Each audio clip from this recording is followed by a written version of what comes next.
जो 90 लाख मुसलमान हुए ना आपके हाथ पे, तकरीरों से नहीं हुए। गरीब नवाज ने कोई कॉन्फ्रेंस नहीं की, कोई जलसा नहीं किया, कोई भीड़ इकट्ठा नहीं की। किस चीज की वजह से लोग उनके हाथ पे मुसलमान हुए? उन्होंने इंसानियत का दर्स दिया।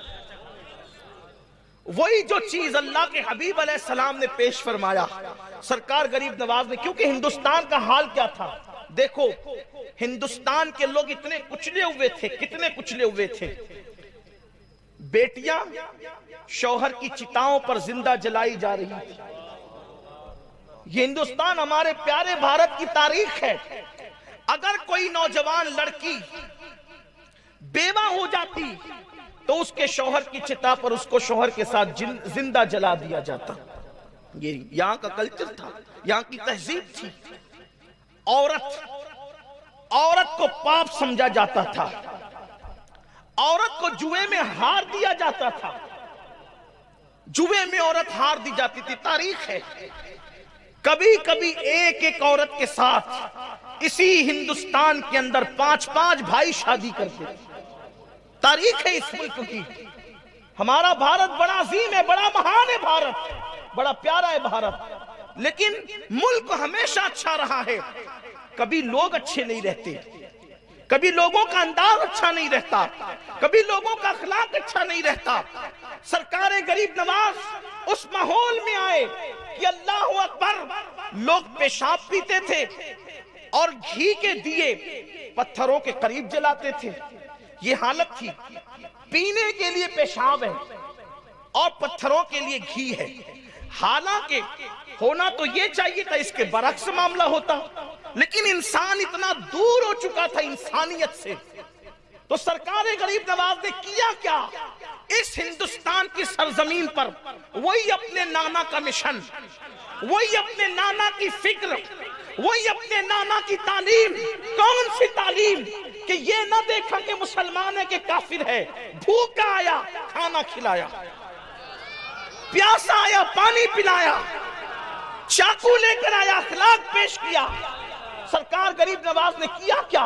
यही तो किया आज जिससे हम दूर हो गए।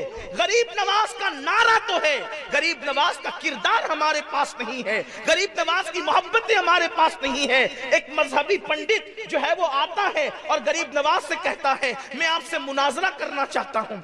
आप जानते हैं जब कोई किसी से मुनाजरे के लिए आता है तो अंदाज कितना बदल जाता है, तेवर कितने बदल जाते हैं। लेकिन वारे अली के बेटे नबी के लाल तेरी अजमतों पे कुर्बान आने वाला आके कहता है कि मैं मुनाजरा करना चाहता हूं आपके मजहब के खिलाफ। आपने फरमाया आए कहां से हो? उसने इलाके का नाम बताया। फरमाया बहुत दूर से आए हैं आप, बहुत थके हुए भी होंगे, बहुत भूखे भी होंगे, पहले खाना खा के आराम कर लो, बातें तो होती रहेगी। पहले खाना खा के आराम कर लो, बातें तो होती रहेगी। वल्लाह आखिर उन बातों में क्या तासीर थी, वो मुनाजरा करना भूल गया, हाथों में हाथ दे करके इस्लाम कबूल कर लेता। ये सरकार गरीब नवाज रज़ी अल्लाह ताला की जिंदगी है। आइए उनके अखलाक में से उनकी जिंदगी का एक बाब पेश करके अपनी गुफ्तगू की तरफ आना चाहता हूं और जल्दी से आना चाहता हूं। अल्लाह अल्लाह, एक मर्तबा का वाकया है कि हिंदुस्तान में अजमेर शरीफ जो शहर है उसका बादशाह पृथ्वीराज, जिसे राय पतोरा भी कहते हैं, उसको बड़ी तकलीफ थी। देखिए अहले हक से, अहले इक्तिदार को बहुत तकलीफ होती है, क्योंकि उनको पता होता है कि जो काम तलवारें नहीं कर सकती वो अहले हक का किरदार करता है। बड़ी तकलीफ होती है इक्तिदार वालों को अहले हक से, बहुत तकलीफ में रहते हैं, बहुत परेशान। यजीद को क्या तकलीफ थी इमाम हुसैन से? यजीद के पास इक्तिदार था, इमाम हुसैन के पास किरदार था। इक्तिदार उसके पास था, किरदार इनके पास था। सोचो, कत्ल करके भी इज्जत न कमा सका, लेकिन किरदार वाला कत्ल होकर भी ऊंचा रहा। लोग कहते हुसैन का सर नेज़े पे है, हम कहते देख तो सही, काटने वाला नीचे है, कटवाने वाला ऊपर है। किरदार हमेशा ऊपर ले जाता है। इक्तिदार ऊपर ले जाए न ले जाए, किरदार हमेशा ऊपर ले जाता है। इसलिए मुसलमानों ने किरदार की परवाह की है, इक्तिदार की परवाह नहीं की है। हम किरदार की तालीम देते, इक्तिदार की नहीं देते। दो बात अर्ज करके बात आगे बढ़ेगी। पृथ्वीराज को बड़ी तकलीफ थी, राय पतोरा को। एक जवान को बुलाया और वो राजपूत बहादुर जवान से कहा, ये फकीर ने नाक में दम कर रखा है, हर दिन कोई ना कोई इसके हाथ पर इस्लाम कबूल करता है, इसकी तालीम को सुनता है, इसके करीब हो जाता है। एक काम करो, अगर तुम इसको कत्ल करने में कामयाब हो गए, इसको कत्ल करने में कामयाब हो गए, अपनी आधी सल्तनत तुम्हें दे दूंगा, अपनी आधी हुकूमत तुम्हें दे दूंगा। आधी हुकूमत किसको नहीं चाहिए? चंद पैसों के एवज लोग किसी को कत्ल करते हैं, वो तो आधी हुकूमत थी, आधी हुकूमत। और राय पतोरा कोई छोटा मोटा आदमी नहीं था, अखंड भारत का सम्राट था, सम्राट। हिंदुस्तान के राजे महाराजे उसके पास आकर के बात गुजारी करते थे, उसके पास आकर के जो है वो खिराज पेश करते थे, और उसके पास जाकर के जो है वो खिराजे वो वसूल करता था, और वो लोगों से दौलत वसूल करता था। हिंदुस्तान की छोटी छोटी रियासतों के बादशाह उसके बाज गुजार थे, उसके मातहत थे, उसके हाथ के नीचे थे। राय पतोरा ने कहा, आधी हुकूमत तुम्हारी, अगर इस फकीर को कत्ल कर दो।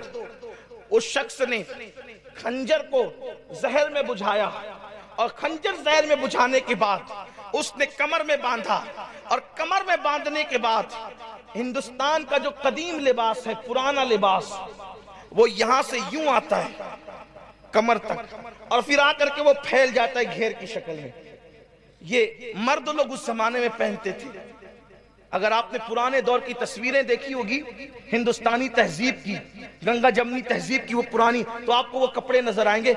नीचे चुस्ती होती थी, बहुत तंग पाजामा, और ऊपर की तरफ वो यहां से यूं आकर के घेर में, यानी कमर में। अगर कोई चीज, ये बता इसलिए रहा हूं, यही तो बात है। अगर किताब में जो लिखा है वही मैं आपके सामने पढ़ के सुना दूं तो फिर तकरीर कहां होगी? आपको मैं किताब ही पेश कर देता, क्या पढ़ लो।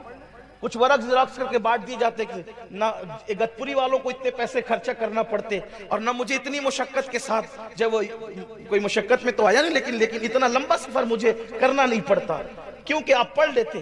बात यह है कि आपको समझना है पसमंजर क्या है, वाकई का क्या अंदाज था। तो ये जो लिबास होता था, इसमें कमर में जो चीज बंधी हो या छुपी हो तो नजर नहीं आ सकती थी, क्योंकि वो कमर से घेर हो जाता था, बड़ा घेर वाला होता था। गरीब नवाज का बयान चल रहा था, खिताब, और उसमें लोग बैठे थे, वो भी आकर के बैठ गया। लोग परेशान रहते हैं, यार आखिर तकरीरों में बोला क्या जाता है, तकरीरों में बोला क्या जाता है कि लोग सुनते हैं, पागल है, लोग बैठे रहते हैं। लोगों को चाहिए कि आप आके सुने तो हम बोलते क्या है। 1400 साल से लोगों को यही गलत फहमी है कि मुसलमानों की महफिल में बोला क्या जाता है, आप आके सुने तो क्या बोला जाता है। यही बोला जाता है जो बोल रहा हूं कि इंसान की कदर करो। और जहां गलत बातें सिखाई जाती है वहां जलसे रोड पे नहीं होते, वहां कान कान में बातें होती है। और हमारे यहाँ जलसे कान कान में नहीं होते, हमारे यहाँ जलसे मैदान में होते हैं, क्योंकि हमेशा हक बात मैदान में कही जाती है। जिस बात में झोल होगा वो छुपाई जाती है। हमारे मजहब की कोई बात छुपी हुई नहीं है। अजान से लेके नमाज तक, नमाज से लेके किरदार तक, सारी बातें हमारे यहाँ छुपी हुई है।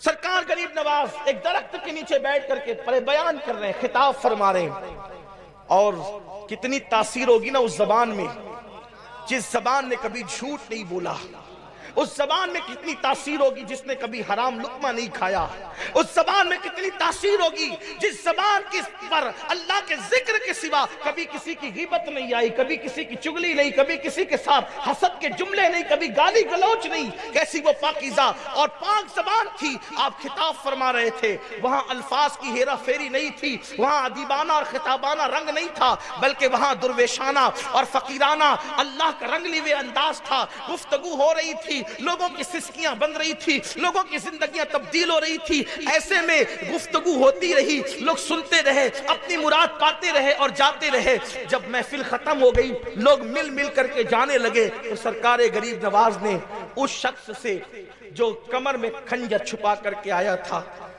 आपने उसकी तरफ से रुख फेर कर दूसरों की तरफ मुखातब होकर कहा कि भाई जो जिस मकसद के लिए आया था सबका मकसद पूरा हो गया।